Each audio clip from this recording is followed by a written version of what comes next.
அது ரொம்ப பணக்காரங்க வாழும் காலனி.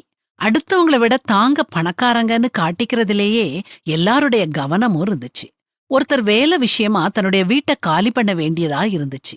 தன்னுடைய வீட்டை வாடகைக்கு கொடுத்துட்டு போயிட்டாரு. வாடகைக்கு வந்த லலிதா குடும்பத்தார் வசதியானவங்க இல்ல. பக்கத்து வீட்டு சுகந்தி அவங்கள கீழ்த்தரமா பார்த்தா.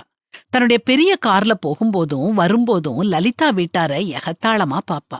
அது மட்டும் இல்ல, தன்னுடைய வீட்டு சமையல் குப்பைகளை சுற்றுச்சுவர் மேலா லலிதா வீட்டு தோட்டத்துக்குள்ள போடுவா.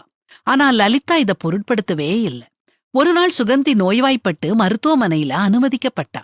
அவளுக்கு உதவி செய்ய யாருமே இல்ல. இத கேள்விப்பட்ட லலிதா அவளை பார்க்க சாப்பாடு எடுத்துக்கிட்டு ஒரு பெரிய பூங்கொத்த கொண்டுட்டு வந்தா. சுகந்திக்கு ஆச்சரியம் தாங்க முடியல. மனசுக்குள்ள வெட்கமாயும் இருந்துச்சு. லலிதா தான் கொண்டு வந்த சாப்பாட்ட சுகந்திய சாப்பிடச் சொன்னா. சுகந்தி சாப்பிட்டுக்கிட்டே, இவ்வளவு அழகான பூக்கள் உங்களுக்கு எப்படி கிடைச்சதுன்னு கேட்டா.